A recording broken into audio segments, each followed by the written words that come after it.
Okay, so go ahead. Oh, no, I was just going to ask for the last part. You said something, and I'm going to butcher the words a little bit, but you said something to the effect of we can't get at the categories of experience.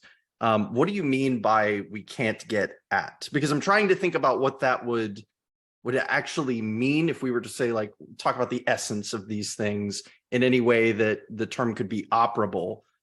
Because it's not like we can have, sorry, I won't answer my own question. Just curious what you meant by So that. all I meant was that the categories of the understanding are something that Kant believes you can infer through a transcendental deduction. So you can look at the structure of experience, and you can infer that there must be some transcendental conditions that pertain in order for us to have this kind of empirical experience.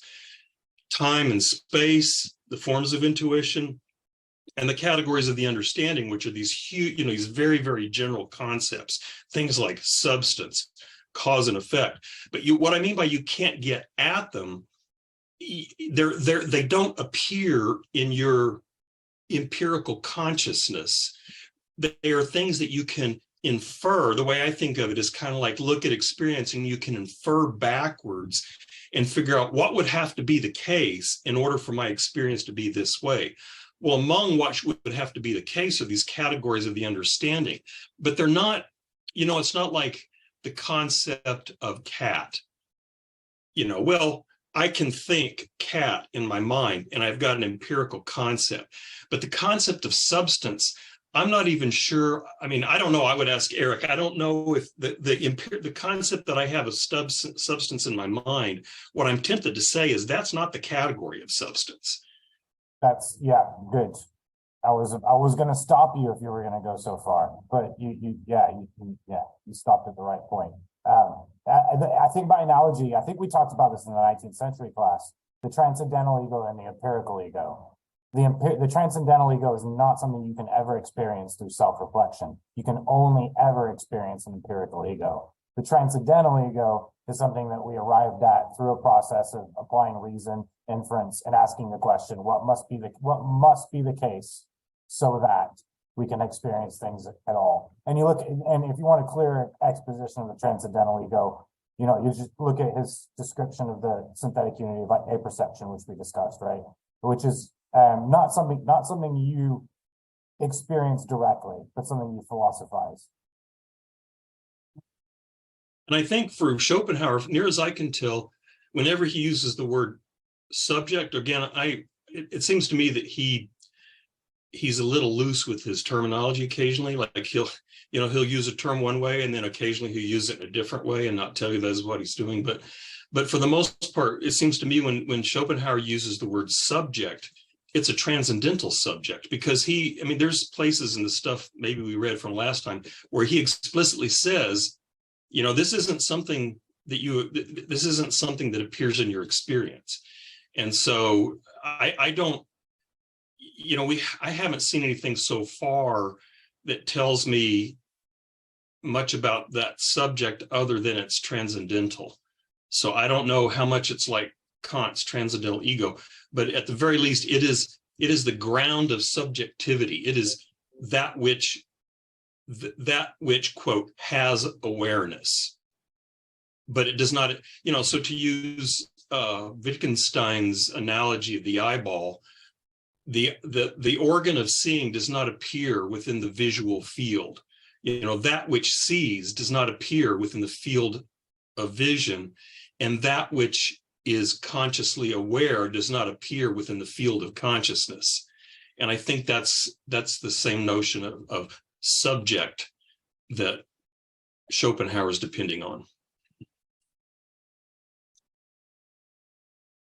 I think one of my only differences, and this is maybe like Schopenhauer is it's not like subjectivity is what has consciousness, but it is what is consciousness. I think it's because it's the active component for him. It's not like a possession thing, but it's just like a feature of its activity. I think you're right. When I say that which sees or that which has consciousness, the tendency is then to reify it and think of it as a thing. And you're probably right. Kant's very worried about that. It's not, he doesn't want the transcendental ego to be a thing. And I think, you're probably right. Schopenhauer would probably say, when you say that which has consciousness, sounds like it's a soul or something. And I think you're probably right. So I think that's my last credit to Schopenhauer for the rest of the meeting. The rest of it will just be a continuous slugfest of reasons to beat him up. I mean, I'm serious. My choice was Seneca just for the fact that he hunted down cynics back in the day, and that was just unfortunate for all of human history. But now it's Schopenhauer. I think I just want to go back in time just to beat up Schopenhauer.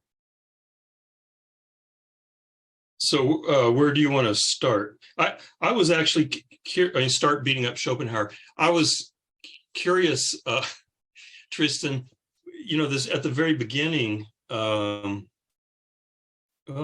He talks about language and speech, and he said some things that I thought you might have a reaction to, but he does say, this is in the middle of page 62, so pretty early. He says that speech is clearly nothing other than a highly perfected telegraph that communicates arbitrary signs. And so I thought, well, at least that sounds like Fichte. Arbitrary signs. Yeah, I was reading it and I was like, that's when I put in it was what we get to on 63 is when I was kind of like, okay, well, it's like now I'm ready to beat your ass because it's like, you didn't even, but yeah, I mean, I wonder what, I guess it's in German, so it's probably using the same word. I just know that Fichte has, when he uses that word in the text, there's 4 different instantiations of that in his language his textual language and the origins of language. And so Schopenhauer just uses it this one time, and I don't know which instance. I don't know. I really don't know. It seems like it's kind of like a throwaway thing. Like he's like referencing like some like agreed upon premise that's uncontroversial. And I mean, I would say sure, but then he kind of fucks it all up on 63 for me, big time. I mean, reason speaks to reason while remaining in its own providence. It sends and receives abstract concepts, representations that cannot be intuited. It needs only a relative small number of these, however formed once and for all, to encompass, contain, and represent all the innumerable objects of the actual world. And I don't know, it just seems like part of me thinks that because he was just putting his finger in the eye of Fichte, he's doing it again here, but not actually referencing it. He's putting his finger in the eye of his old teacher, because it just seems to be a very well, I think the problem is that his conflation of reason and thought, and that doesn't happen in Fichte's language, textual language. Language can be language as thought can be extended to critters. And That's for Fichte. Yeah, I mean, it's a pretty compelling argument to make that it can be extended out. It's just the degrees of the sign that can be used. Fichte has 2 different kinds of language. So language as we use right here, he would call that's like the language that we're familiar with. And then he has this other one. It's got the Usprach. It's like kind of like the primordial kind of basement ground kind of point of language. But and it's a lot more like it's multivalent. It's like it encompasses like hieroglyphics and a bunch of other aspects that can be used to encompass language at base. And so I don't know.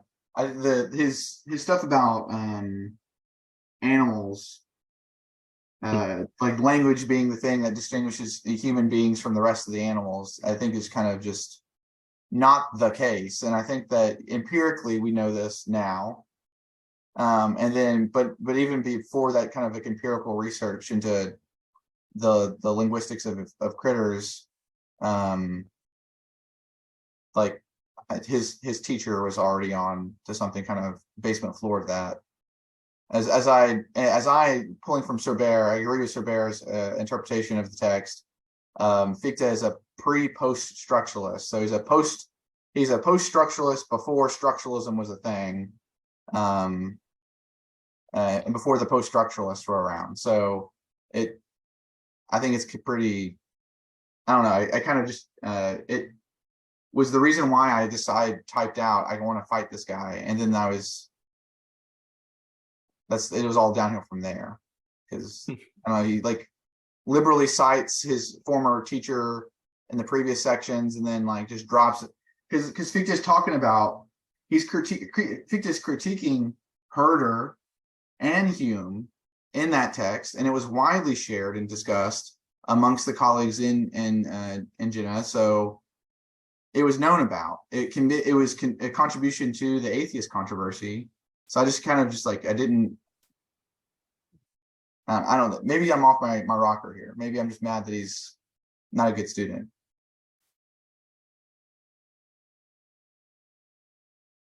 I just found the speech organs comment to be very funny. I mean, I'm kind of like imagining looking at a cat and be like, you have the exact same thing going on as me. You can meow, right? You know?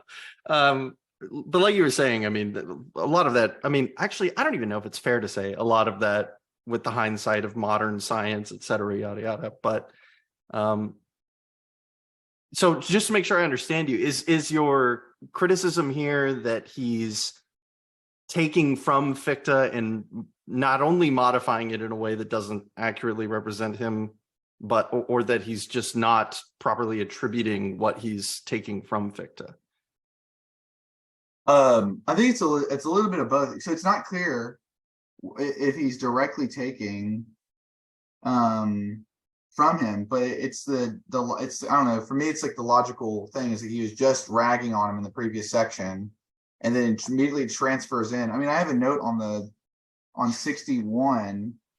I mean, language is the first production as well as a necessary instrument of human reason. That on 60, on top of page 60. I mean, I wrote in the same corners, it's just like Fichte with an exclamation point. Because like for Fichte, like one of the interpretations of the summons hinges upon like the language. It's like a medium for an analogy. It's like a medium for us to be able to be with one another, to organize purpose of action. It's the glue of the intersubjective milieu that produces the I and the not I. It's constitutive of all of that. So I don't know if that answers your question, but I think that one of the big things is that it's like he just takes for granted a sort of the dogma of philosophy of language of the day and just like runs with it. And I would say that is passable, right? I would say for Locke, for example, completely fine. For Hume, reasonable. But linguistics as a proper area of study really gets going and is established by the time he writes this. And this is no longer like just like a given. It's an open question, but he treats it as like just confirmed dogma. And I kind of, it irked me on a particular level.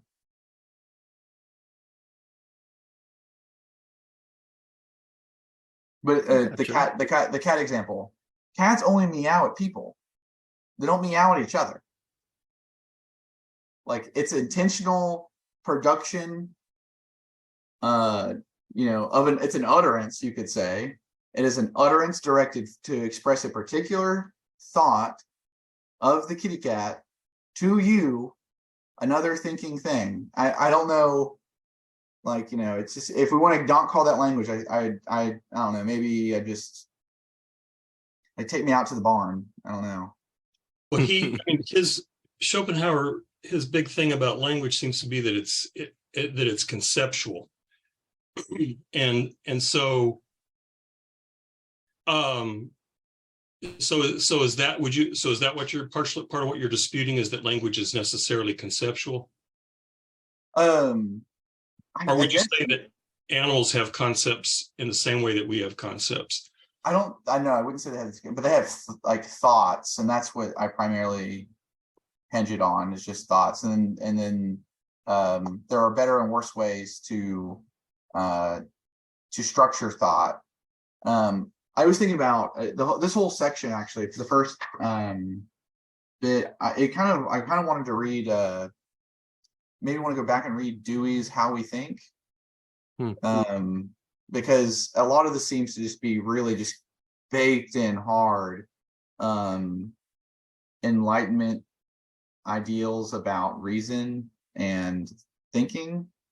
I just found it to be kind of, this was kind of the most I don't know, run-of-the-mill dogmatic lackluster stuff from the time period. It's interesting, but I didn't feel as if it Well, I think you could just think about it as stipulating certain definitions, and then you may disagree with those definitions. So, yeah, Schopenhauer says language is conceptual, and and it may, I haven't thought about that carefully, but it could be that if you say, I stipulate that language is conceptual, and that if you agree with that, it could be that everything he says about it follows.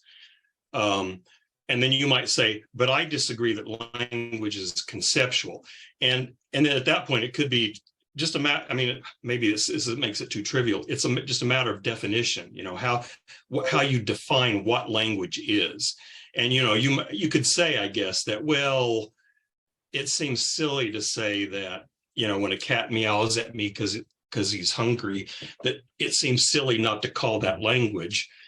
And, someone might say, well, sure, you can define language that way if you want, but that's not the way I'm defining it. I'm defining language as conceptual. Yeah, I think one of the things to get kind of pointed at is to say that it's the problem is that it kind of has this like this privileging of like the human subject as having the ability to know, like if it's actually language, then I would be able to know the thing because I have reason and it has reason, and therefore because we both have reason, so on. So it just kind of seems to be a kind of like that classic Kantian thing. Oh well, we can give a shit about it because it has reason. How does that have reason? Oh, because it's using language, and therefore obviously it has. That's not Kant, but that's kind of the. Well, it has concepts, therefore it's a considerable moral being. You know what I mean? I kind of like, okay. That's been a thing since the Greeks, basically. Tying worth to man's capacity for reason has been a long trend in philosophy. And I kind of want to hold back because I don't know how strong he's a tie to that because of the stuff he says about logic later on in the text. And I'm like, this seems to be kind of retconning maybe a little bit of his like reason or rational centric thing, to use a term from some continental folks. I was going to say maybe something of your misgiving here, Tristan, is in how I think you alluding to it, like he seems to set up language as if it's a kind of like inert tool that we can just transparently work through, which on this side of 20th century philosophy, we tend to think of, maybe we're not entirely in control of language, and sometimes perhaps language controls us. So much you could allude to in just that general qualification there. But for Schopenhauer, the way he sets it up, it's almost as if to dismiss it. It is just it's just a thing we do. It's kind of arbitrary, but it's transparent when you really look at it in the simple terms, and you don't need to give language itself much more thought.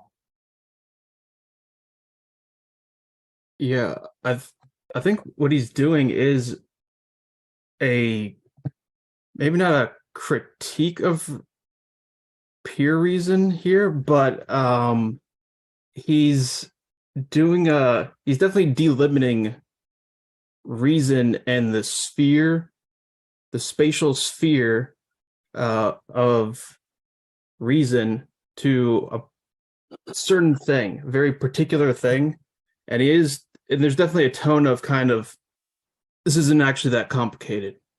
You know, it's kind of cut and dry. It's there. It's not really the most dramatically important thing.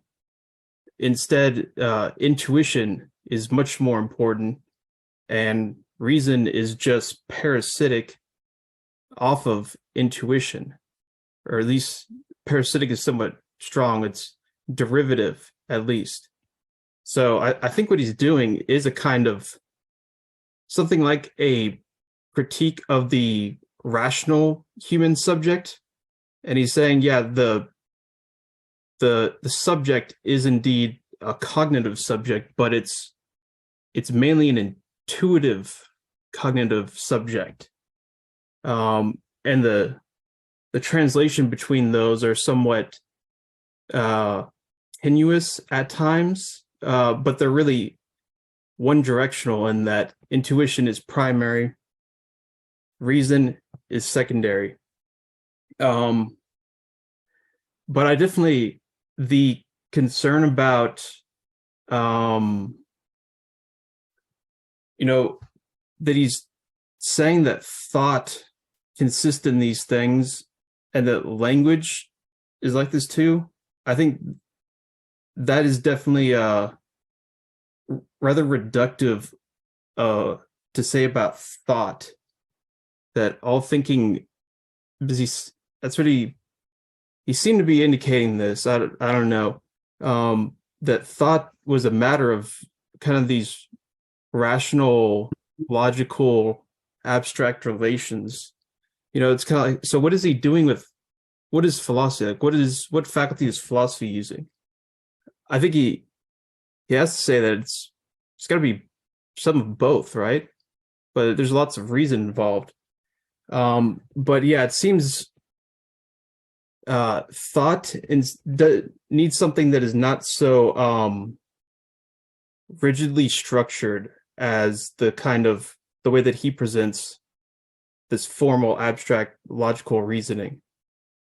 Well, isn't there a case to be made, though, that you can't, like, that when we talk, we're talking in universals for the most part. Even if I say Sam is a cat, well, I'm using a universal there. And if I say, even if I say, well, I see my cat eating, I'm using a universe. Even when I'm talking about particular things, I'm using universal concepts. And so it seems to me that when I speak, I don't know, maybe somebody could disabuse me of this, but when I speak, I'm never talking about bare particulars, right? Because how do you talk about a bare particular? In order to talk about a bare particular, you'd have to point and say that. And even that, sort of making some Hegelian points here, even that is a universal, right? And so to express oneself linguistically is to employ concepts that, that are universal in some, at least in some sense. And it does seem you're operating within a conceptual sphere. And, and at least to some degree, his account seems plausible in that if I have this intuitive encounter with this world this intuitive world of particulars, you say parasitic, but I can only speak about it insofar as I can group types of particulars. Now, he resists this definition, but although he does say it's it's not the primary thing, but it is something that concepts do, is it groups types of universals under a common concept. Well, I can't say tree, cat, dog, street, road, computer, all of that's universals. And so you can't speak about, and he would say, I think you can't think intuition. You can experience it, but you can't at least think it in these general conceptual terms. I mean, maybe that's a reductive notion of thinking, but maybe I'm too infected by the Western tradition, but I don't know how I literally think about anything without employing universal notions. It would be like banish all nouns from the language. Well, nouns, and again, this is sort of a Hegelian point, even, words like that is already employing some kind of universal notion so even, what's that called?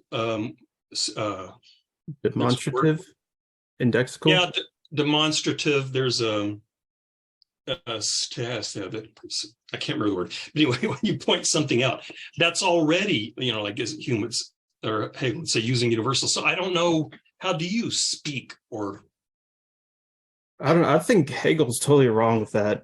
I think it actually does. Those demonstratives, they do indeed point to something that's confusing. I think demarcation from signification. So it's saying like, oh, the concept of a demonstrative of this that's universal, but that's not really what's going on with a demonstrative. Instead, it's demarcating something that is singular. And there's a lot of things like that, like a proper name. That's not a universal.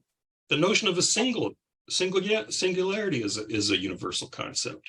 The notion of a single thing is a universal. The notion of picking something out from a field of things involves universals. I agree. Singularity, yeah, you could have a concept of singularity that's a universal, but that's different from what it's actually demarcating, what it's pointing to, which that is not a universal. That is indeed a singularity. So you can have a concept of singularity that's different from a singularity. Demarcation, not signification.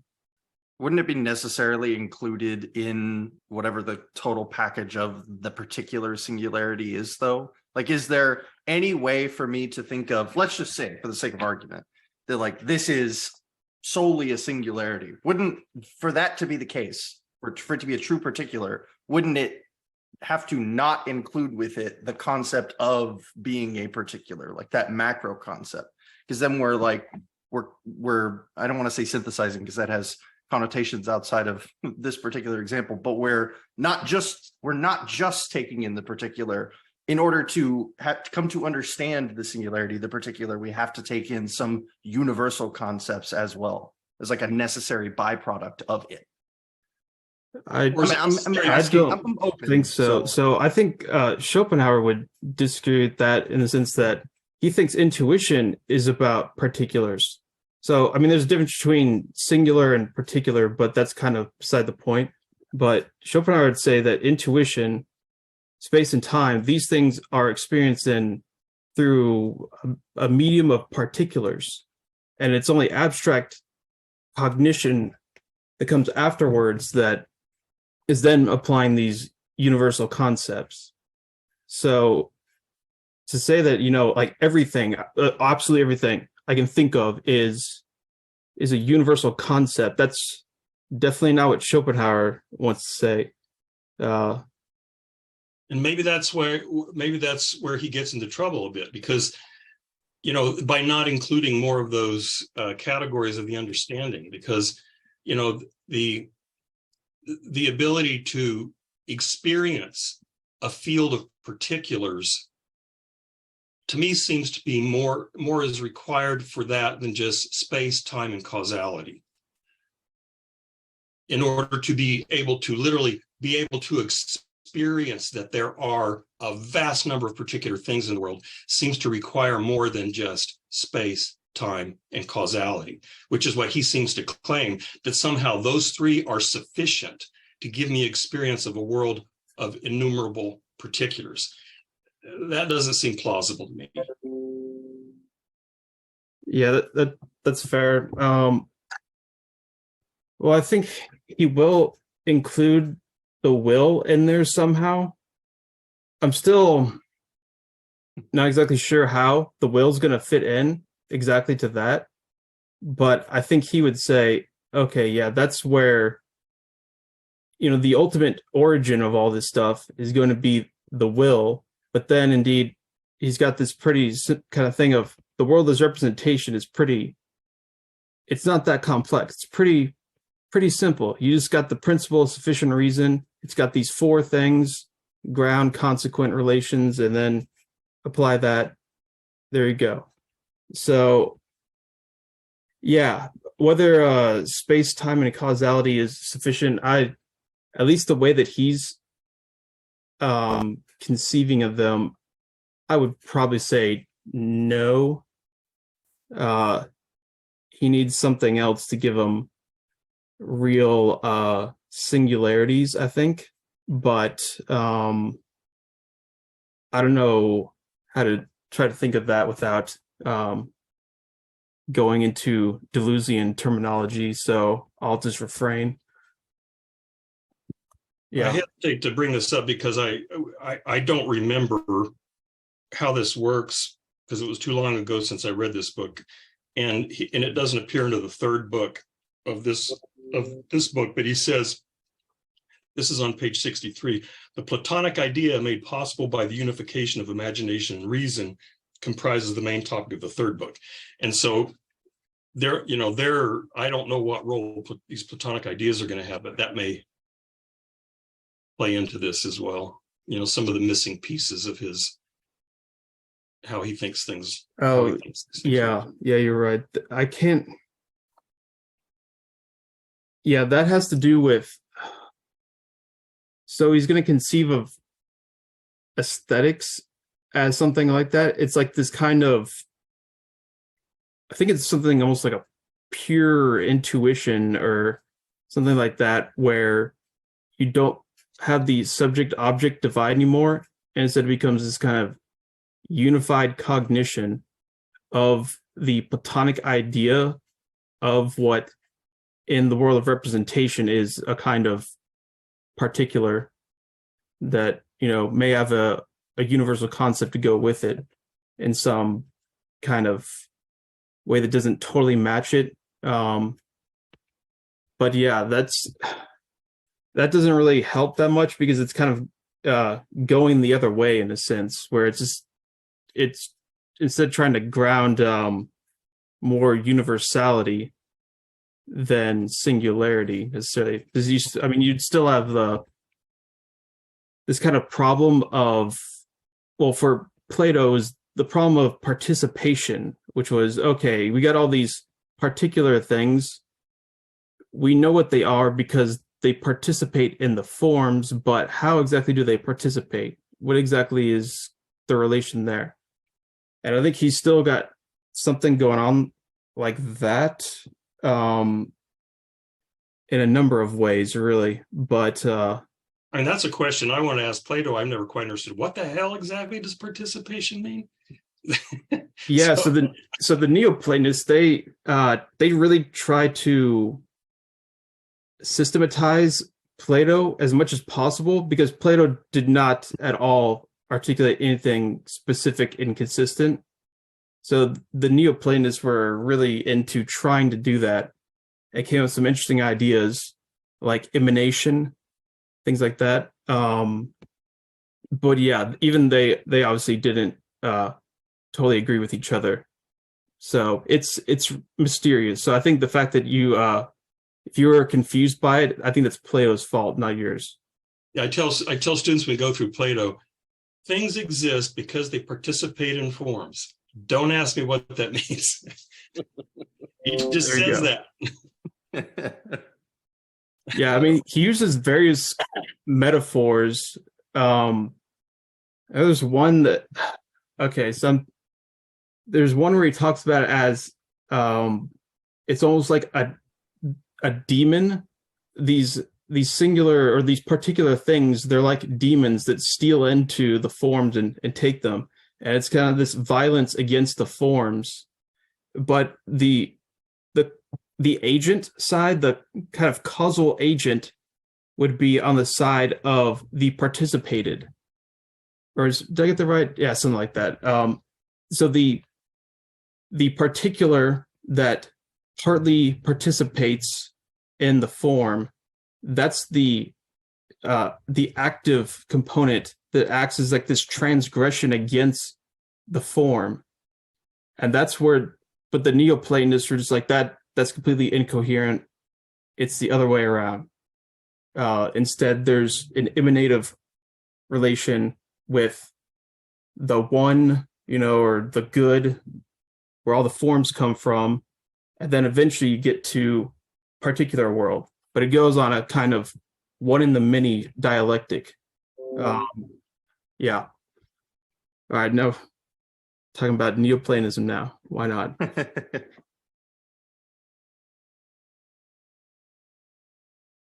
So one thing that I was thinking, and we're still stuck on this page here, but one of the things that this reminded me, like the Herder part in particular, and I was trying to type this up, it's just easier to say, is that like Herder was trying to produce this naturalist account of the origin of language. And one of Herder's critiques of Kant was that the language could be no more, would have to be as necessary, right, as the thing for which it is describing out. So like their critique of Kant was that like language isn't necessary, but all these transcendental things are relied upon like necessities, and therefore your whole thing like collapses without God in it. That was kind of like their thing. Basically because all natural things as they were construing it from Hume was it's not, what's the word that I'm looking for here? That's not necessary, but it's just a contingent.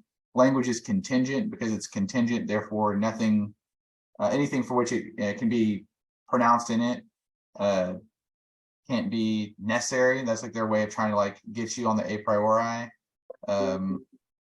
stuff, which I think is kind of facile and dumb. And I don't know. I think that when he's referencing Hume and Herder, I think that's what he's talking about. And it's apparent it's buried in these references, so you have to go look at it to confirm that. But that my instinct upon reading that was that that's what he was talking about, is getting at the naturalist accounts of language. I don't know if that's just a tidbit for your knowledge. I know that's what I'm just pulling forward for y'all.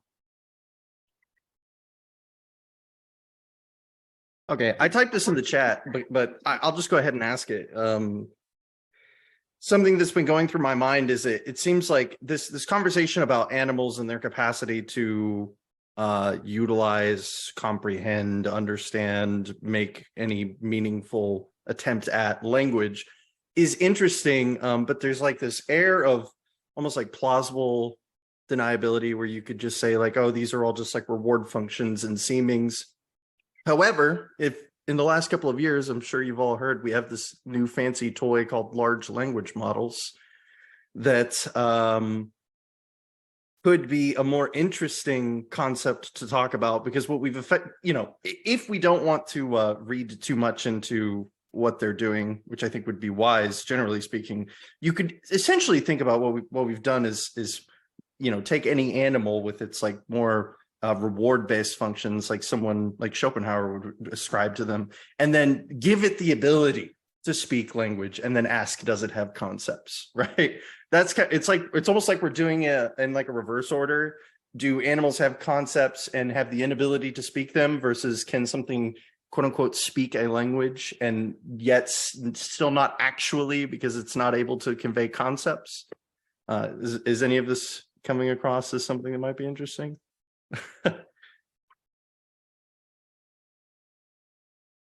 Seems like not.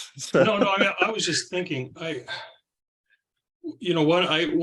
way, of course, I could say something wrong here, but the way I understand large language models work, they are looking at use cases of, billions and billions and billions of use cases. And those are those cases were generated by beings like us. So you could say what they're doing is just recombining stuff that did come from creatures that use language the way we do. So, they're not, they're not thinking. They're not really producing language like we produce language. They're certainly not producing it in a Fichtean sense. They're not representing thoughts, but they're just recombining language fragments and and detecting patterns and rules. So, but that would follow from the naturalistic viewpoint of language that Herder was putting forward, and I'm not sure if I'm gonna look at the page again real quick to make sure my brain's not cross-wired.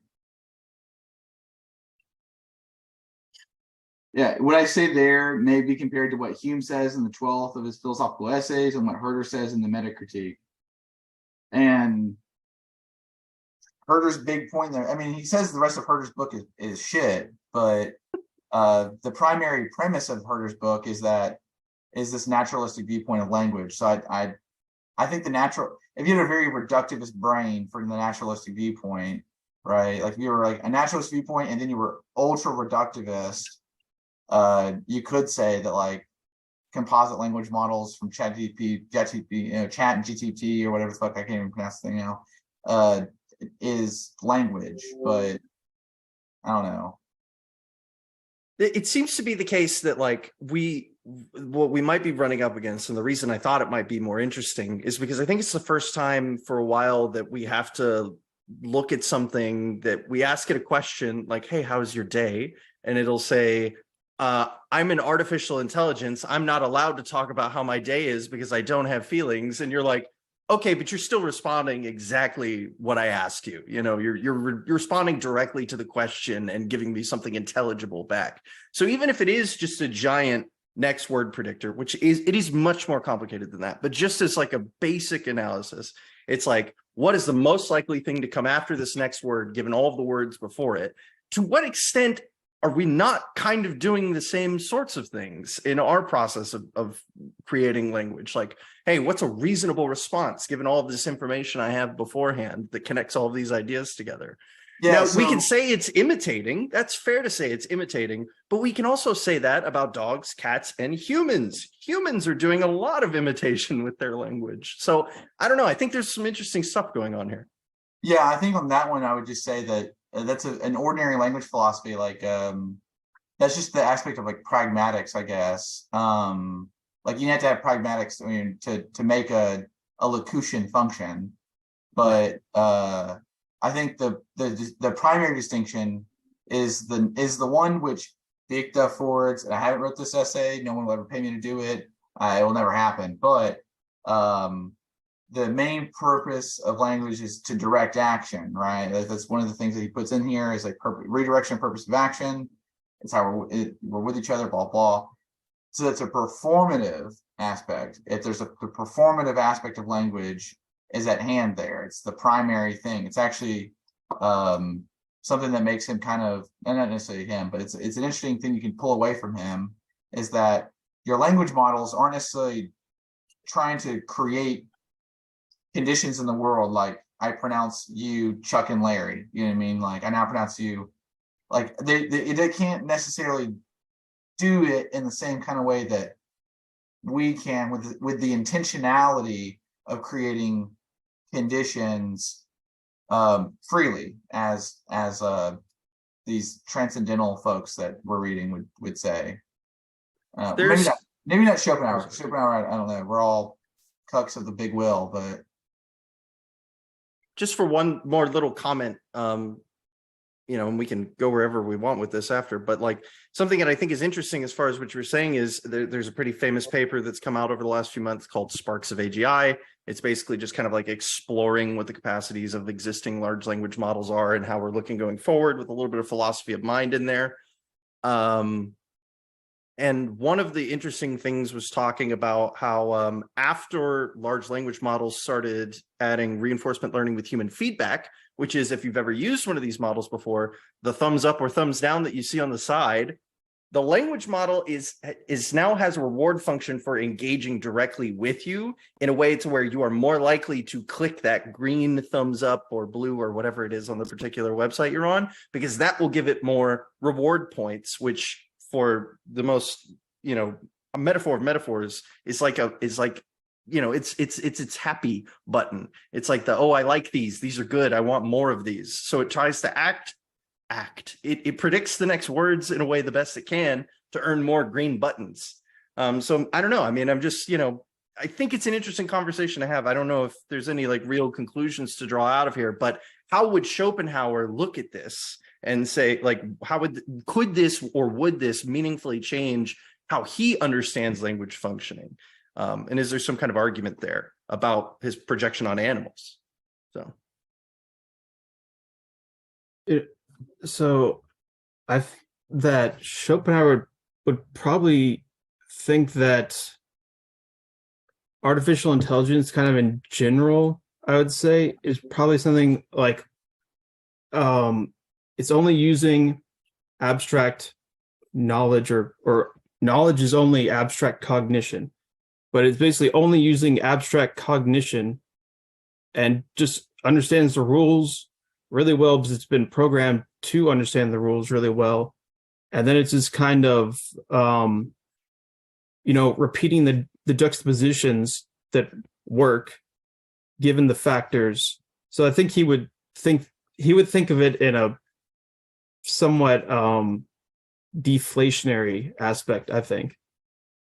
I don't know personally, I don't know if what I personally think about it, but I think at least Schopenhauer, I could see him saying that something like a large language model, that it doesn't have,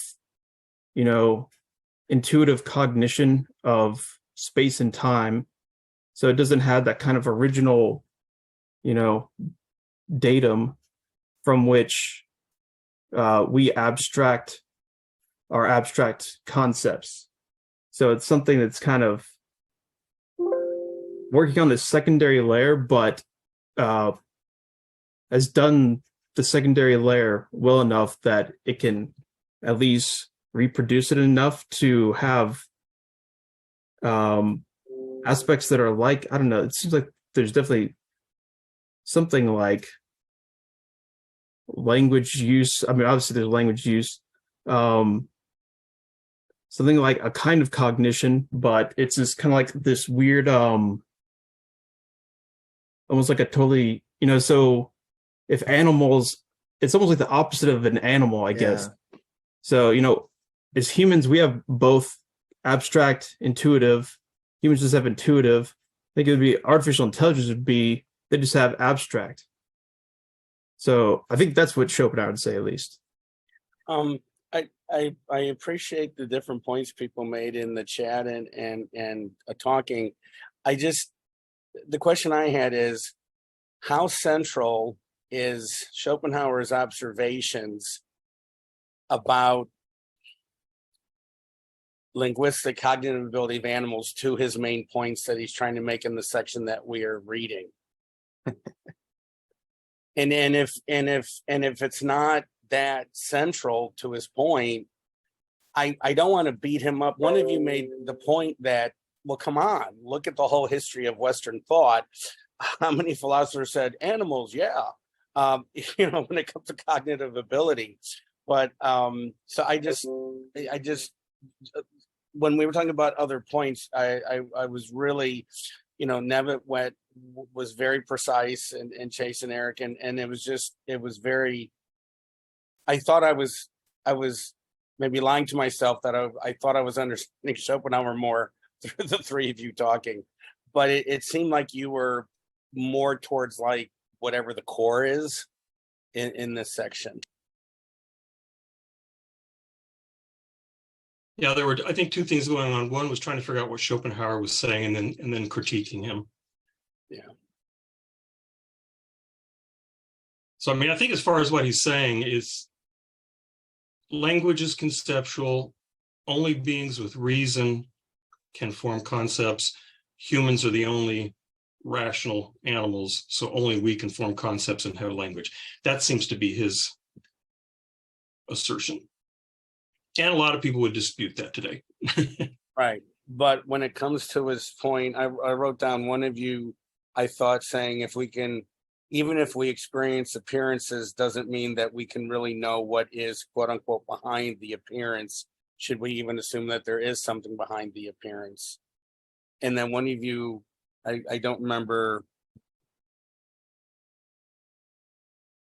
I apologize, but there was something like, yeah, somebody was saying that Schopenhauer was saying we can't think intuition. I mean, that's just a different process of what human beings are capable of. Yeah, I think we if I understand right, you have to have intuitions in order to form concepts, because concepts are derived from intuitions. But but you can, I think for Schopenhauer, you can only think concepts, but concepts have to come from somewhere. Where do they come from? They come from intuitions. And just as a real simple example, I mean, I'm not sure he would say this, but one model is, your intuitions are all these particulars. Again, I'm not sure he would say this, but you notice certain particulars have a whole lot of common features. And so based on that, you say, I'm going to call everything that has those features cat. And so now you've moved from intuition into concept. And now you can think about cat. But prior to being able to have the concept of cat, you had to have an experience of a whole bunch of particular things that had the same kind of features. And so the formation of I'm not actually sure that's his account of concept formation, but it seems to, at least that's some people's notion of concept formation. And at least so far what I've seen, he might be thinking something like that. Am I wrong, Chase? You look kind of frowny. Oh, yeah, I was thinking that it sounded kind of Humean, almost an empirical kind of idea of that concepts are abstracted from empirical, which I think even Kant says that that's true to a certain extent, but only for certain empirical concepts. And of course, there's non-empirical concepts for Kant, but Schopenhauer, yeah, that's kind of I guess he does have to say something like that, right? Is if they're abstract, well, okay, so he says that there are a priori forms of intuition, such as geometry and whatnot, and that's kind of, so if it's a priori, it's not coming from experience. It's a condition of experience. Classic transcendental argument. So the concepts there, is that something that comes about empirically or not? I don't know. I'm not sure how to fit that. Yeah. So on my reading, I'm agreeing with Nevitt that this is precisely one of the points where Schopenhauer departs from Kant. I read Kant as saying that at least a certain number of concepts, let's call them categories because they're privileged concepts, must be active in order for us to experience and to have cognition. For Schopenhauer, it seems that we can have cognition without any of these concepts, because one of the big differences we talked about last week, for Schopenhauer, cause and causality falls on the side of intuition, right? Like, to kind of backtrack a bit, Kant was at pains to establish that time and space were not concepts but fall on the side of intuition. Schopenhauer throws cause onto the other side, onto intuition. And now the picture I'm getting is on the Schopenhauerian scheme, you can now cognize without concepts because he's put causation over here. And according to him, we don't need the whole table of categories. They're all basically just different ways of expressing the principle of sufficient reason. That comes into play when we want to talk about knowledge or thinking, which is different from cognition, right? I think he calls them both cognition because well, maybe I'm wrong about that. No, maybe I'm wrong, but the cognition that you described, intuitive cognition, is not conceptual, right? Right. Yeah. Right. I'm not sure whether he calls conceptual knowledge cognition or not. Maybe he doesn't. Yeah, I think he does. So there's Yeah, intuitive he calls it cognition. abstract cognition. That's the only thing that he says is knowledge proper, which is kind of weird because cognition usually means knowledge. But Right. I think Yeah, but he has this notion of intuitive cognition, which right. yeah, Which is what the animals do. right. I wanted to read, this is on page 64, the first full paragraph. For concepts related to intuitive cognition only indirectly, that is, through the intermediary of one or more further concepts, the preferred term is abstracta.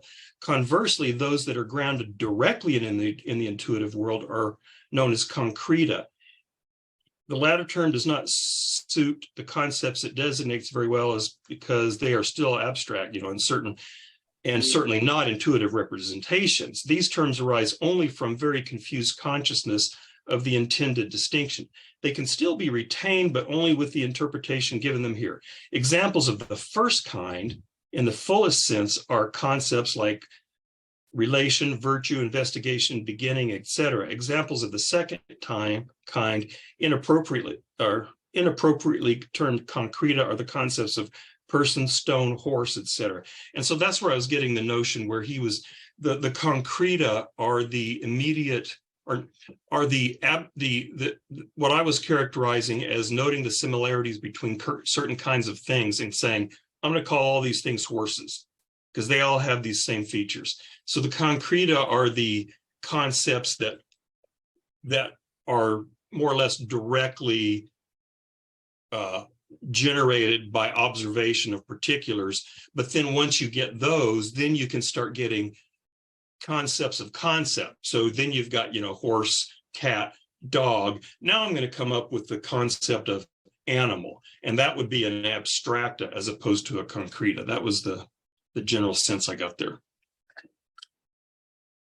I agree with you on that, Nevin, too. That was my reading of how he characterized it. And I wanted to say, just kind of because we're on this section here, it occurred to me, or it seemed to come off the page, that he's criticizing others. He's saying, well, this is the only legitimate use of this distinction. I think somewhere along the way he says others have made a big deal of this, or, exaggerated this, or, made too much of this distinction. So anyway, it puts me in mind because Hegel famously distinguishes between abstract universals and concrete universals. However, his description, the way Schopenhauer sets this up, is not Hegel's usage. So I don't know if he's kind of having a side dig at Hegel and he's getting Hegel wrong, or if he means somebody else entirely. But just wanted to throw that out there.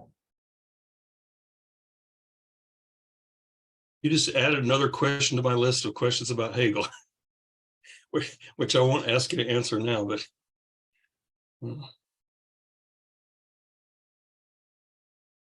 the stuff on the next page, we're not making very fast progress, but the stuff about, although to be quite honest, I didn't read all the stuff about the circles very carefully, but all the Venn diagrams.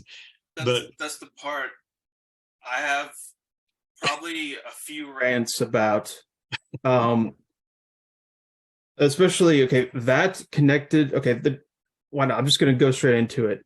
Okay, so he's talking about these spatial figures. Spatial figures. Okay.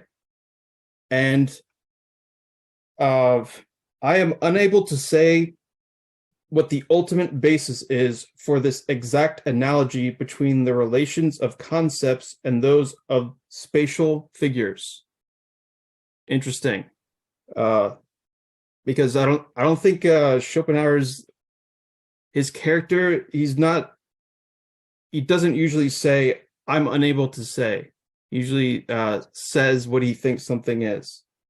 So I think that's strange, considering then on page 79 and 78 towards the end, where he introduces this idea that only space, he has this distinction between intuitions of space, spatial intuitions, like a curve, and then this abstract cognition of them, which is this kind of formalized mathematical way of thinking about them. But he says, okay, this is indirect, all right? But only temporal quantities or temporal relations can be directly translated into abstract cognition. So this idea is just, I kind of violently disagree, but also feel like I don't know exactly what he's even getting at the same time, with talking about that.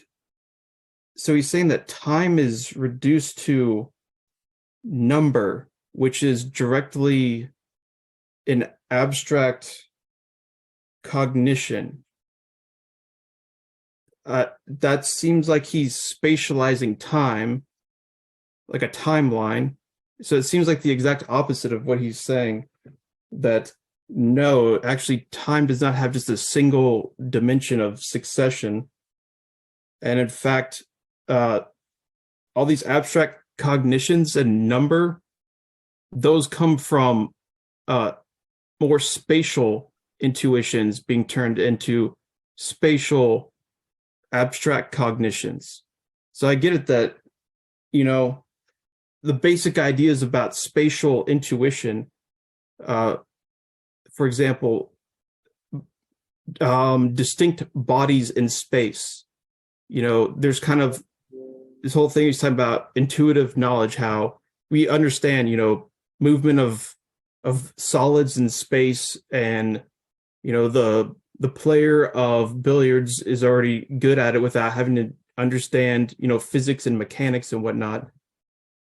Okay, fine. But can you see that the extension of that eventually gives you something like those spatial figures of the Venn diagrams that teach the same thing? That, okay, we've got basically the law of contradiction, the law of excluded middle right there. Bodies can't interpenetrate each other. So it seems like it makes sense that there's some kind of intuitive spatial cognition, and that if you take that further, it becomes abstract spatial cognition, and that's what these concepts are. And that's why there's this exact analogy between the relations of concepts and these spatial figures. So that's at least the way I am seeing this. So then his whole thing about how it has to be translated into time, which is just numbers somehow magically, which he's presupposing that number is cardinal and metric rather than ordinal. Basically, that it has a unit to it, a homogeneous unit that is the same for each one. That's an idea that you get from space, spatializing time, like a timeline, where one segment in space is the same as any other. That way of seeing time that's different from the actual intuitive experience of time. That's why, okay, if you have people that go into some room for some set amount of time, 5 minutes, if you ask them to say, what amount of time is this, they're not going to tell you 5 minutes every time. That seems to be what, for his idea to be correct, it seems like you would have to say something pretty much like that there's nothing to time outside of this direct translation into number, which... Are you speaking for Bergson here? I am Bergson. That's what I was wondering. Yeah. Yeah. So in case people aren't aware, this is so I okay. Yeah. If I could go back in time, I wouldn't necessarily beat up Schopenhauer, but I would probably kidnap him and hold him hostage and force him to read the collected works of Henri Bergson until he revoked page 79 of this book. That's what I would do. That might be equivalent. Well, what, in terms of I don't disagree that Bergson's criticisms are legitimate, but in terms of the tradition, how did Aristotle define time? How did he define time? Yeah. So okay. So this is a thing that this even goes back to Plato and the Timaeus and whatnot. So Aristotle, he defined time by the succession of movement. So it'd be something, this is like periodic movements, the way that, okay, like where does he get these numbers from? He doesn't even mention the idea of seconds. He's saying, okay, where a second, 60 seconds in a minute, hour, hours, 24 hours a day. What is a day? The whole earth, rotating thing. Yeah, that's movement. So time is seen as a succession in space. You have this periodic repetition in space, and that's given your unit of time. So you see time in terms of this spatialized unit. And the same thing, okay, yeah, a year, same thing. The Earth's revolution around the sun. And you go, yeah, this is a very, very common thing. And, the way that Schopenhauer talks about how these things are used for practical purposes, I totally agree with that. I think that subordination of time to space in the way that Aristotle talks about and whatnot, that is definitely very practically useful. But I don't think that is the entirety of time. I think there's also intuitive dimensions of time that are not completely subordinate to periodic succession and repetition in space as movement. Well, it seemed to me that in some, like, I'm not finding the passages right now, but in some way he actually makes space subordinate to time. Because, what I was wondering if he was getting at it, I don't know if I can, if I could completely support this from the text, but then how do I think of magnitude, spatial magnitude? He might say something like, the way I understand difference in length, for example, is how long it takes me to walk, or how long it takes me to do this movement. So, if you just think about two magnitudes, just by themselves, they don't really have any meaning. It's only until you kind of do something with them that relative magnitudes have some meaning. And so, you say, well, how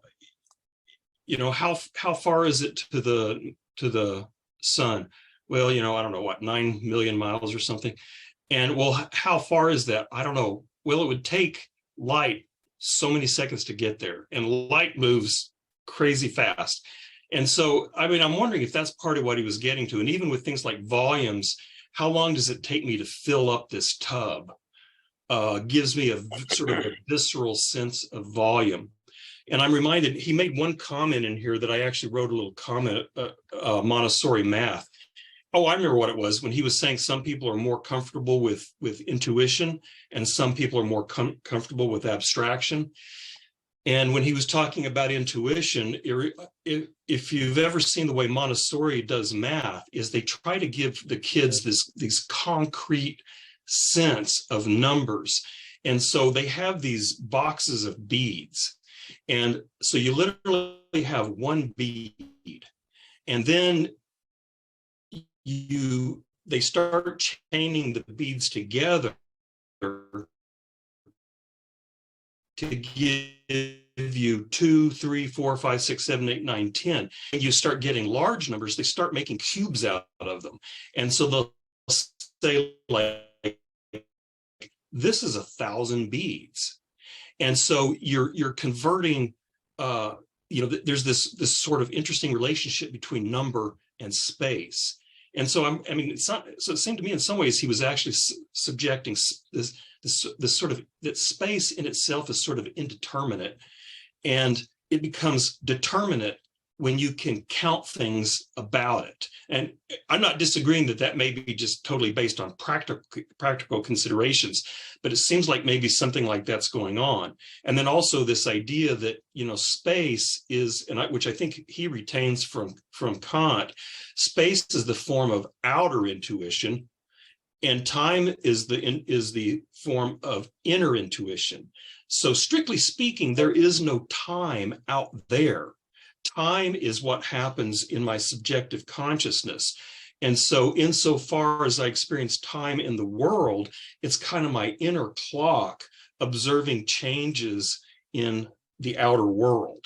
But the temporal sense is this internal sense of, of things moving, of things changing. So that's kind of the way I read it.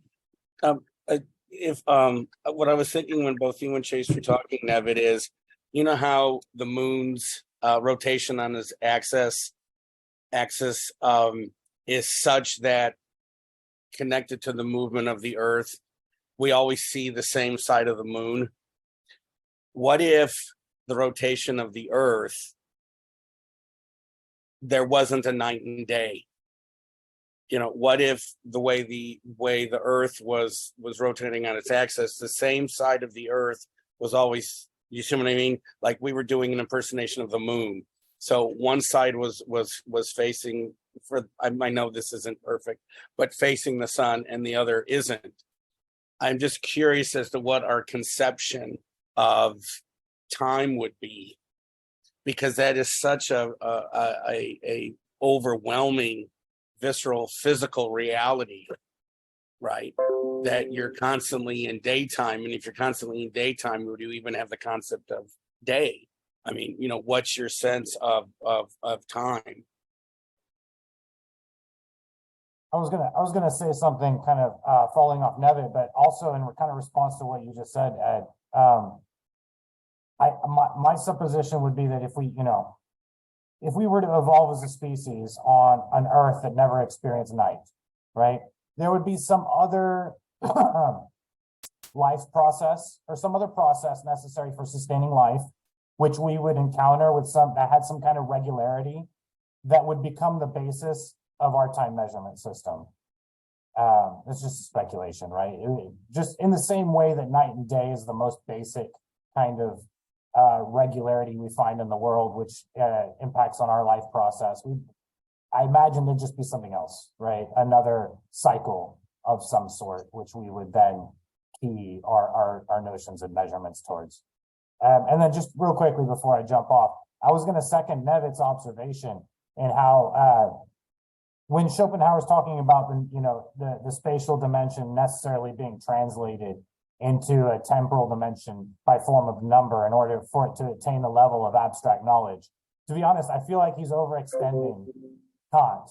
And I think I think Nevitt got it right. If you look in the Critique of Pure Reason, he talks about outer sense and inner sense. And to a certain extent, for anything to be from outer sense to be processed in the inner sense, it needs to be able to, thought in time.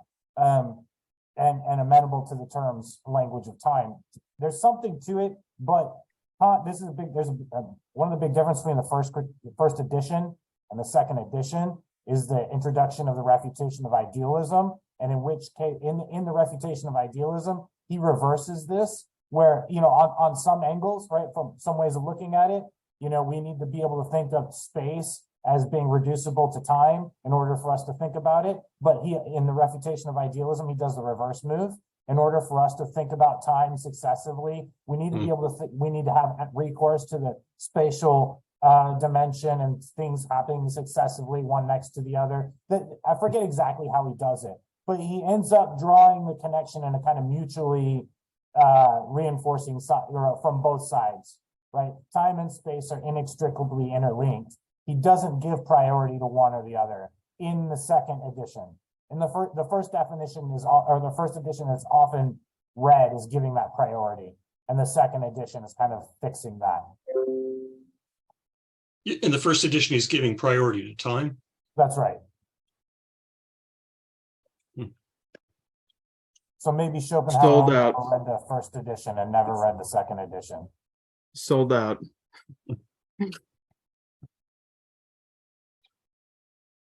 Oh yeah, I don't. Yeah, so Schopenhauer. I don't know the relations between this subject and with Kant is quite difficult to figure out. But Eric, what you just said, how there's differences even between the different editions, that kind of makes sense, because I was confused trying to figure it out, at least in a kind of quick manner, like today. But yeah, I need to. Okay, I'm just gonna say, one day I'm going to write an essay on the relations of Schopenhauer and Bergson. I've been wanting to do this for years, and I'm going to do it. Just what form exactly it'll take, I don't know, because there's a bunch of really interesting similarities, but also really interesting differences. And I think that differences are interesting because there's so many similarities. I think it's something kind of like, it's also interesting because they seem to kind of roughly follow where Nietzsche still takes a lot from Schopenhauer and where he breaks from Schopenhauer. Although that's mostly about the pessimism thing, which, I mean, Bergson's not a pessimist or anything, but he doesn't really care that much about it. But yeah, there's a lot going on there. Okay, but that's beside the point. So I'm just gonna stop talking. I had another catching up on the reading coming out of last week. I didn't finish the reading out, and so I was catching up on it this week. And again, I felt like he has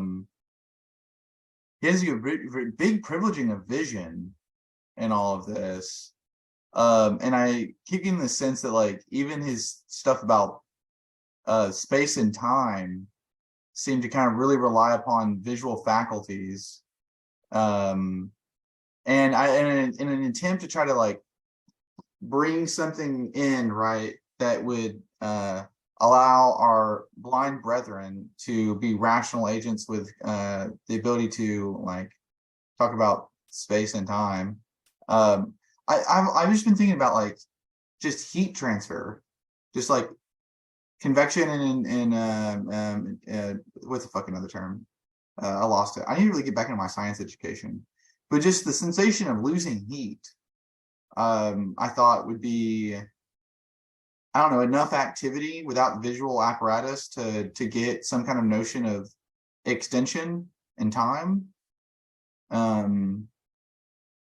I don't know. Is that because I'm just trying to think of some other way of having sensation, having representations that's not visual representations. I've just been thinking about it throughout the entire time we've been going over this. So the loss of heat, like entropy? Yeah, like, well, basically entropy, right? It's the process of entropy is what makes you lose heat. But that's I mean, we would call that that's a conceptual thing, wouldn't we call that? Wouldn't that's what he would call it? Would be that's just a concept for something, or like, we're just abstracting about something. So I'm really just trying the representation of my own body in the sensation of just being fucking cold, because I think your first representation, if we want to get real origin stories here, is when they pop you out the wet womb that's nice and warm, and your first sensation is fucking cold. So, like, I'm trying. That's what I've been really thinking about for like 2 weeks now. It's your actual first.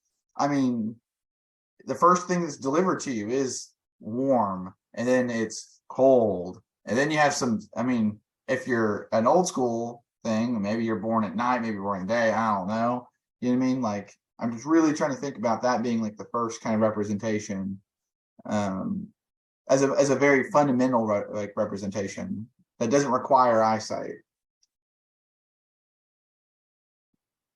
Yeah.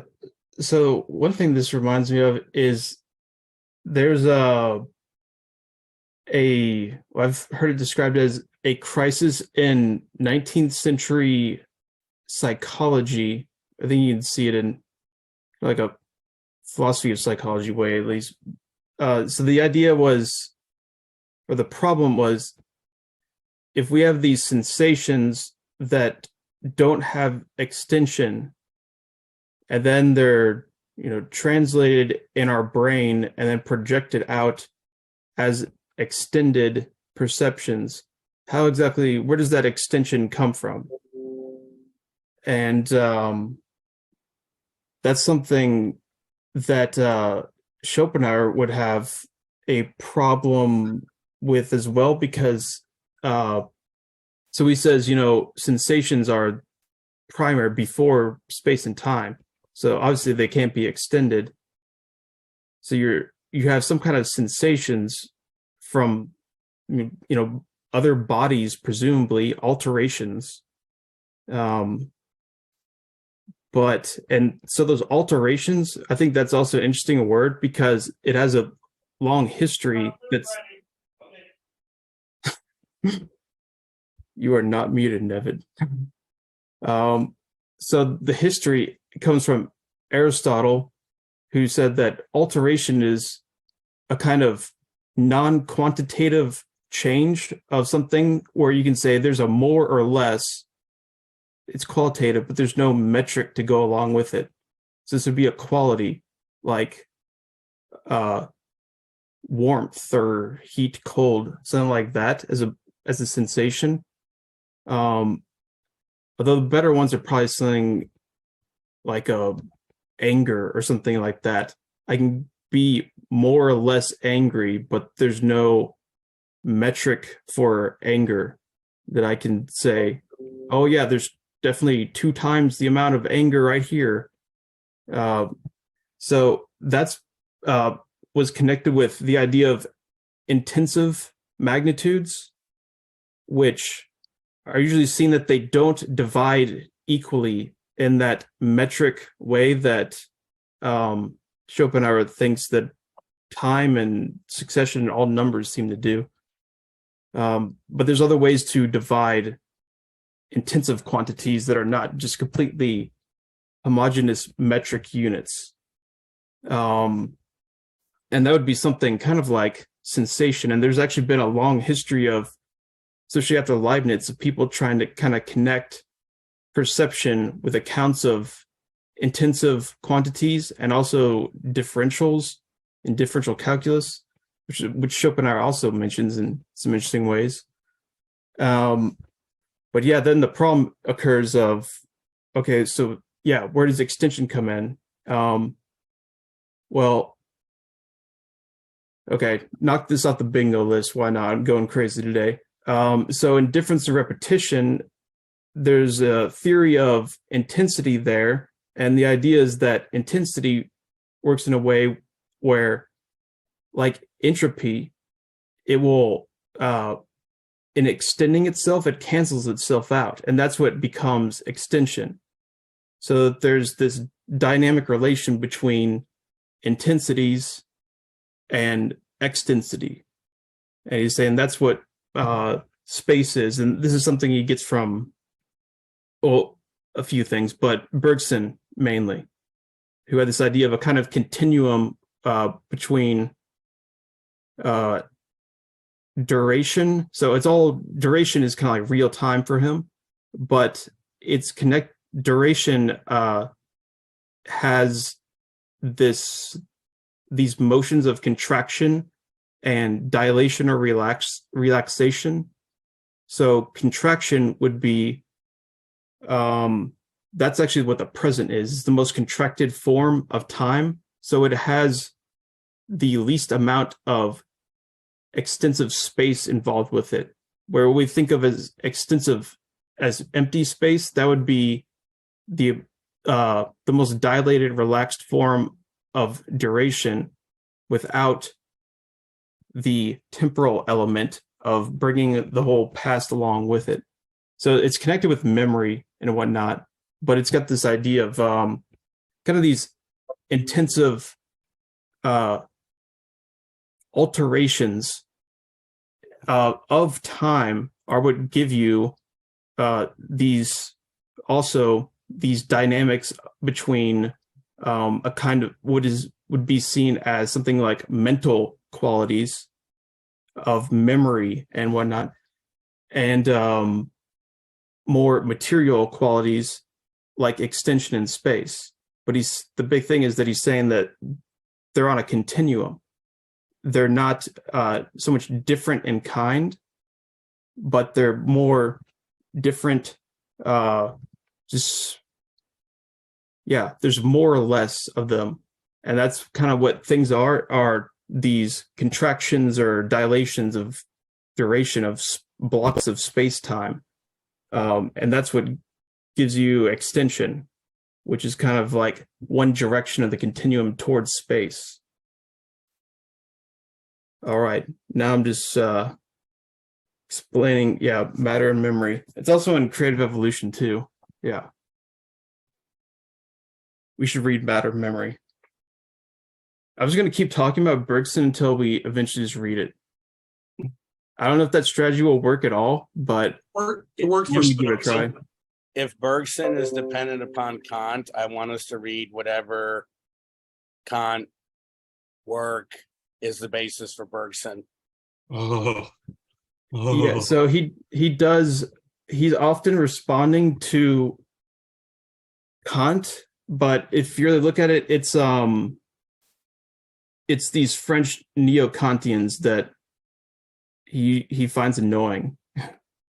It's kind of like well, not that this will make it any clear to almost anybody here, but so Deleuze, his version of Hegel is not so much Hegel himself, it's more kind of his French contemporaries' version of Hegel.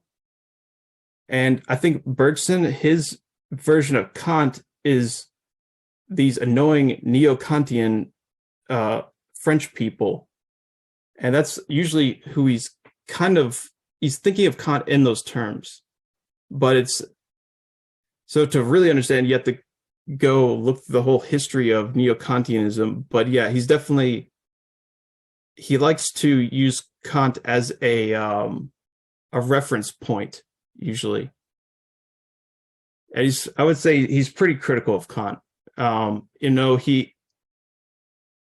think Bergson's method is a kind of something like a kind of transcendental method, but at the same time, I think he's pretty critical in general. But yeah, I don't know about just reading the whole Critique of Pure Reason. It's the length that makes me hesitate. Yeah, But It's shorter than Schopenhauer, isn't it? I don't know. I don't think so. I would pull mine out, but I just packed it to look. But the size, I would say they're referentially. I think the Pure Reason's a little bit smaller, just a little bit. Yes, I think Critique of Judgment and Practical Reason's much larger. I think it's the biggest. Those are the bigger ones, right? Pure Reason is the longest one. Yeah, Pure Reason is the biggest one, and then Judgment, and then Practical. Well, I honestly have not looked at mine in a long time. Therefore, we need to go over it again. It's like the Cambridge edition is about 700 pages of Critique of Pure Reason. And then what's the Cambridge edition here of volume? Schopenhauer. It's just under 600, 565. So it's a little bit longer. A little bit, yeah. So there's this guy between Kant and Schopenhauer. think I Another know what you're German. gonna say. Yeah. I don't know. We could. No, when I spent many years as a Christian of various sorts, fundamentalist and then not fundamentalist and liberal and all that. For a big chunk of that, for many years, I read the entire Bible through every year, and you can get these, you can get these plans where they tell you if you read this, you read this this day, this day, and at the end of the year. And so I would just do that every single year. So thinking maybe you should do that with a critique of pure reason, just break it up and read so much every Make a single day. devotional. Are we suggesting we create a devotional Yeah, guide for the critique of pure reason? I A think I might devotional- get on board for this. I think I might like that. Can we meet on Sundays? Yeah, we could do Lectio Divina on the critique of pure reason.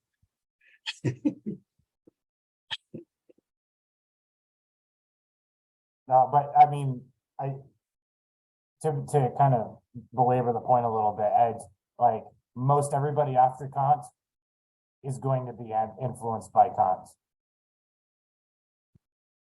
Yeah.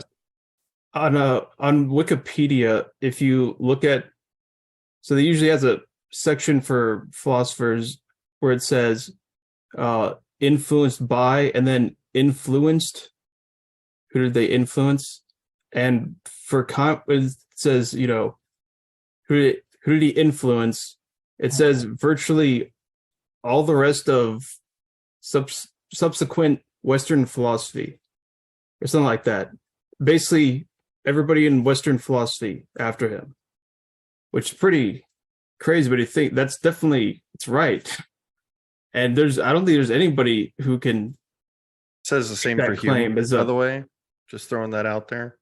What's Because that? we wouldn't have had Kant if it wasn't for Hume. Just throwing that out there. And it says the same thing on Hume's Wikipedia page. It says virtually all of Western philosophy. Oh, I did not know that about Hume. Yeah. Virtually I all would be- subsequent Western philosophy. I would be okay with doing a Hume read. I will say this. I go into Goodwill and I go in there to see what old men have recently passed and therefore have like their great fitting slacks and stuff end up on the rack. It's a really good place to find slacks. But I always kind of peruse over to the book section. Why? Because one time I found a philosophy book on the rack for $1. That's great. It's never happened since, but it was Hume. It was Hume at the Goodwill. And I've never seen Kant, no one else, but apparently someone thought Hume, okay, well, we'll just give it to Goodwill. Someone will get some use out of it, maybe. It was only $1. I think it was kind of a shame, but I would love to read, the treatise? Treatise on Human Nature. Yeah, I would love to read it.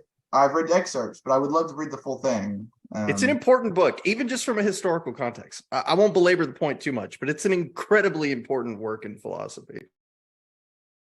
So I think also while we're on the conversation, I think Leibniz is also another important Absolutely. piece of the puzzle. Although I would like to read more Hume, as he is very important for Kant and all these other people.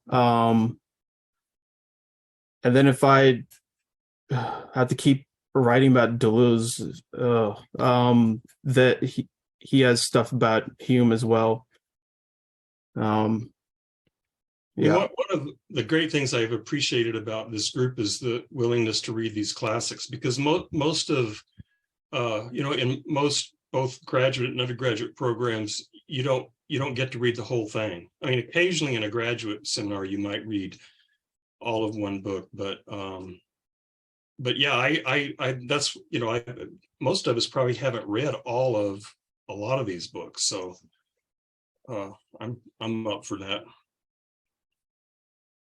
And that was one of the reasons like even this book, I mean, we're getting a lot of, Schopenhauer is collecting a lot of shit here, but it is a pretty important book, even so. Yeah, I definitely agree.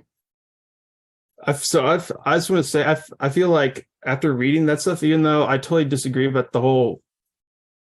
his take on space and time in that way, I still think one thing that's irritating about it is because I kind of agree with him on like 80% of the way or so, and then at the very end he just kind of like reverses it in a way that makes it just wrong, in my opinion. And he does that to a lot of things. Like the will idea, it's pretty cool, but then the way you turn it into, oh, now renounce life and pessimism, it's kind of like, oh yeah, I don't know about that. But yeah, I think this is an important book, especially if you want to understand Nietzsche. I think especially important is Nietzsche. He still has a bunch of these Schopenhauerian kind of baggage that he carries with him, and he doesn't always make it known.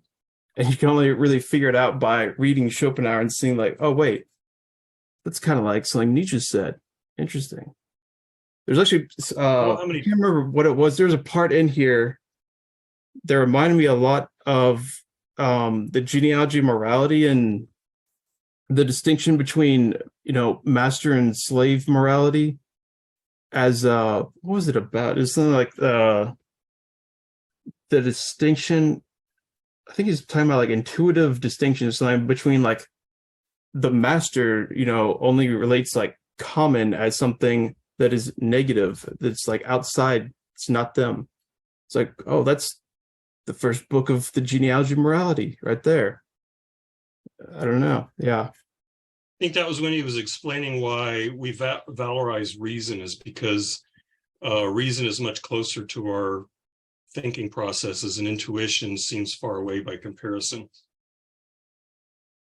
Oh yeah, that's it. That's what he's saying, that so the Greeks, they call everyone that doesn't speak Greek a barbarian.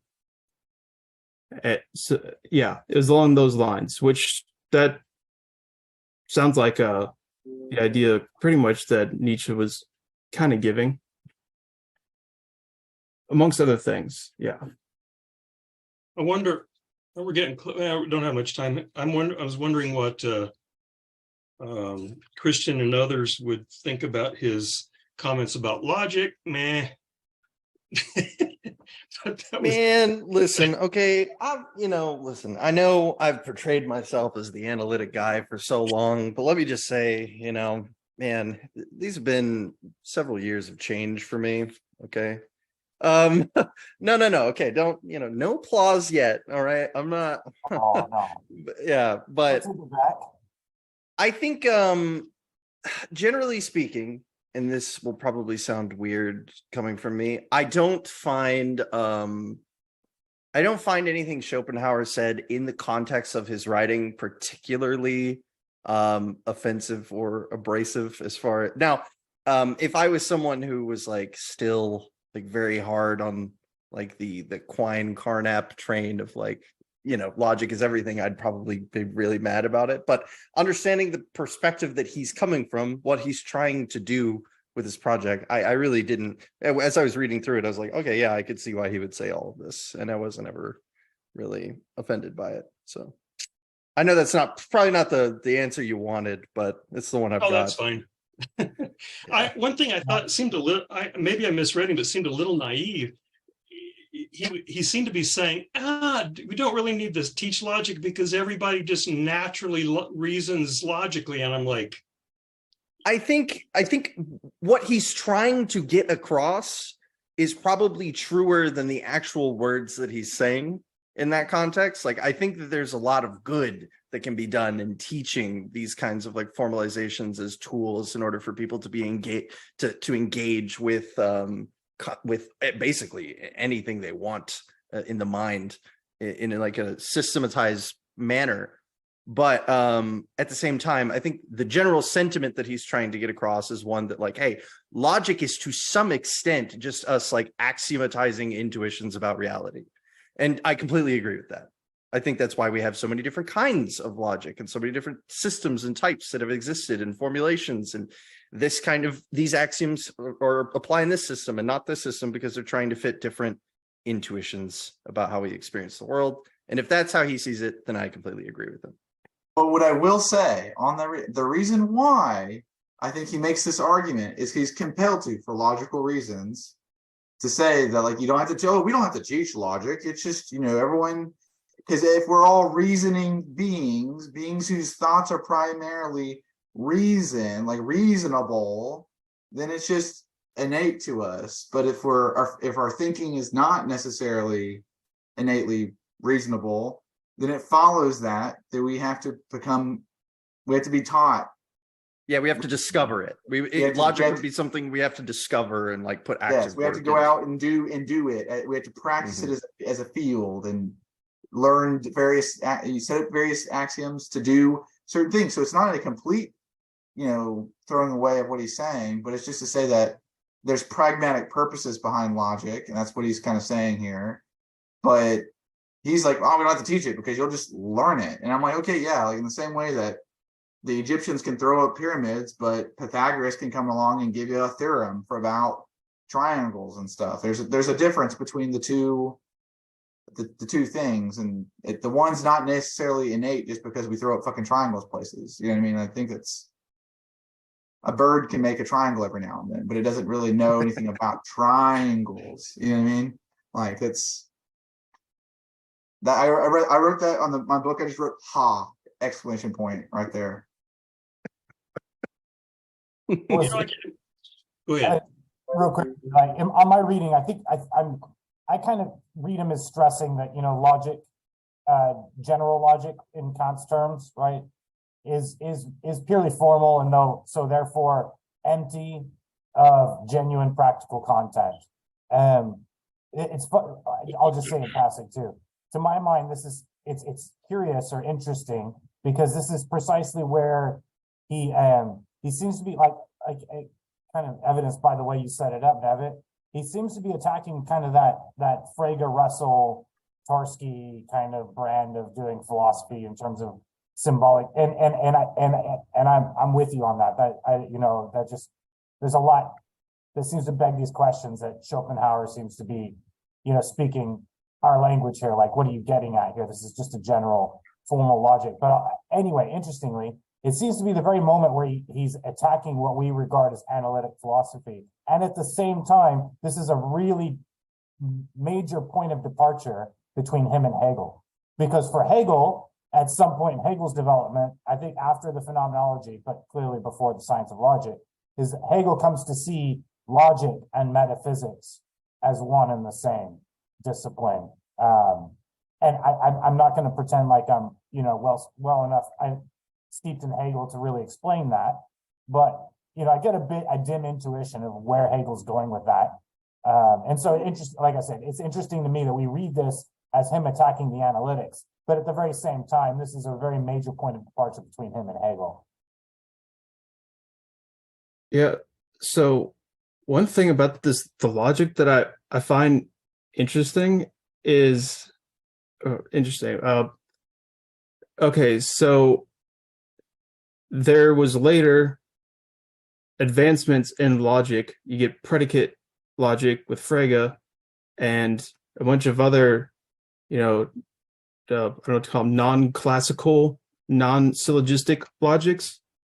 And this is interesting from the perspective, Kant is very focused on syllogistic logic.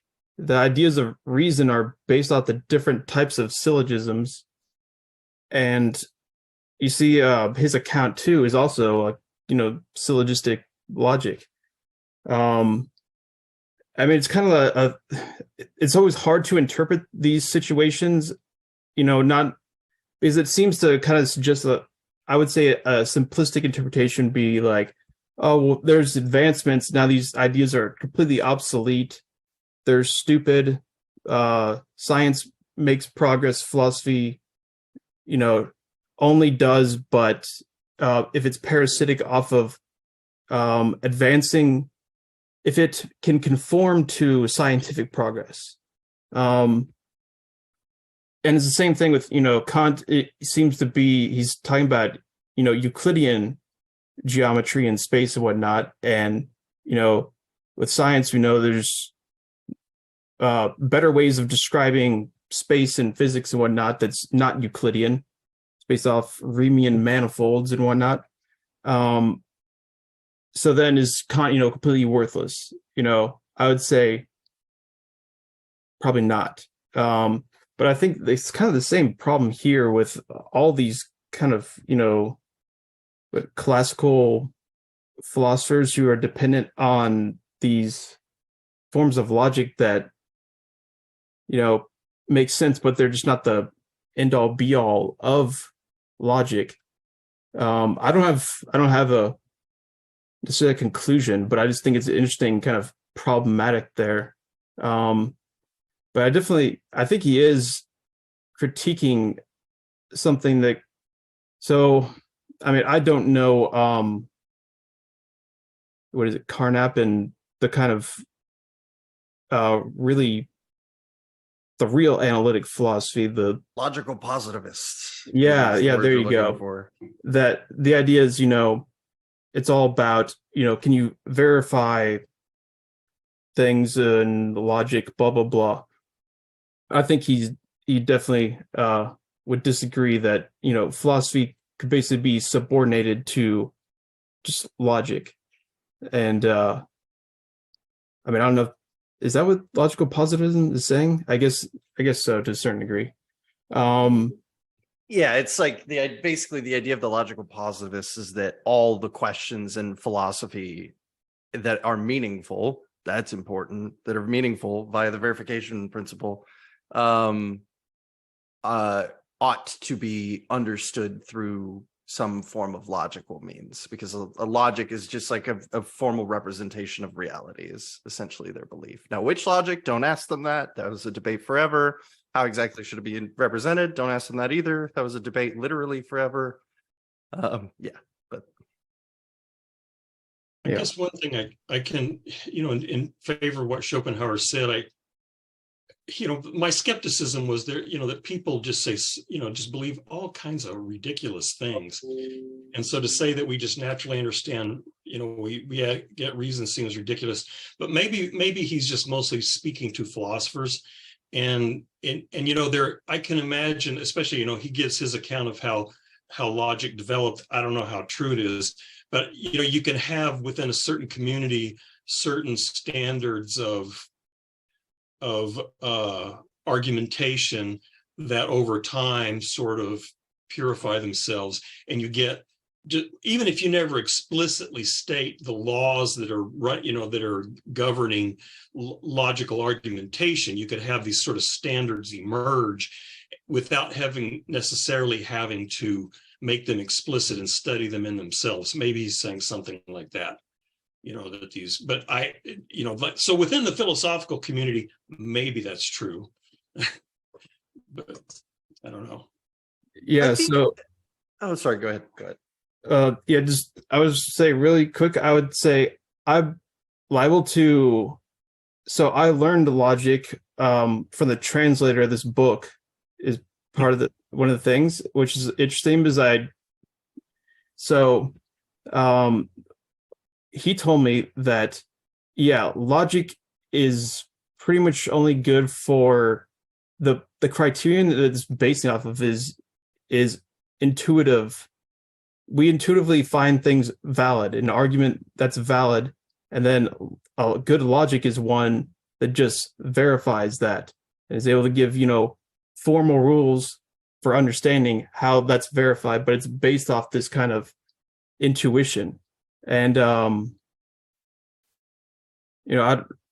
don't know. I'm not some kind of, I don't know a bunch about like meta logic or whatnot, but just think it's interesting that I was like, okay, yeah, that's interesting. I can understand that. But then I then read it in this book and then realize that, oh yeah, the translator, the book is the one teaching me the logic that's in here, and that's where he got it from, I'm guessing. So yeah, interesting.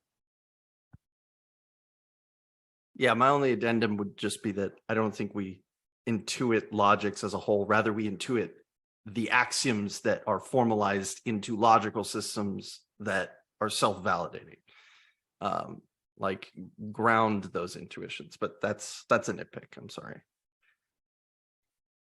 No, I think it's justified. Yeah, Alistair does teach logic, and it's so he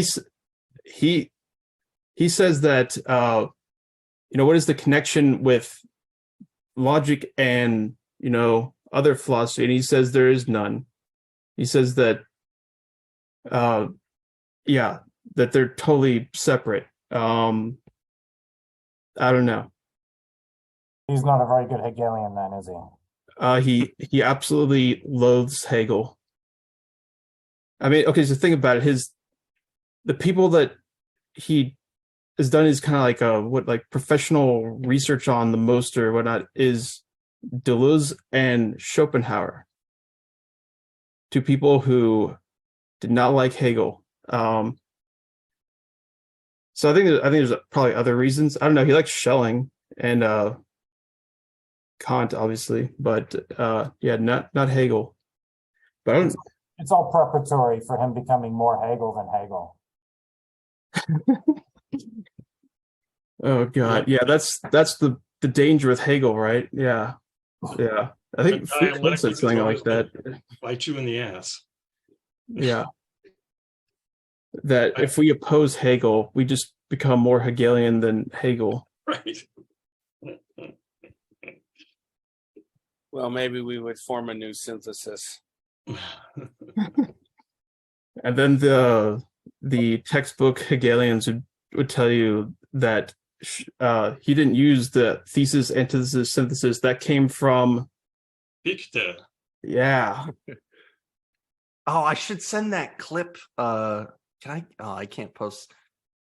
Can I post that clip I sent you, Nevitt? The Hegel one of the guy yelling into the microphone, the cartoon character. Can I post that in the Discord? Yeah, absolutely. Okay. Post it under either miscellaneous memetics and whatever hopes, fears, celebrity gossip, or under random discussions. Okay. I'll do that. Okay, before we leave, I feel like because we're talking about Hegel, I'd have to mention Hunter.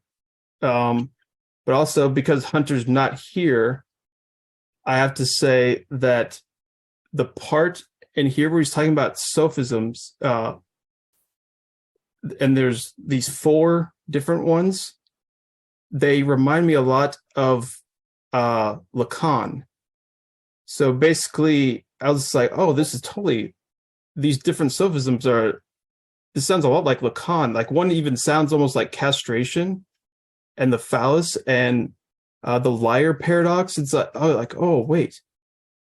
Did Lacan just like take these different types of sophistry and then apply them to like the language of the unconscious? I don't know.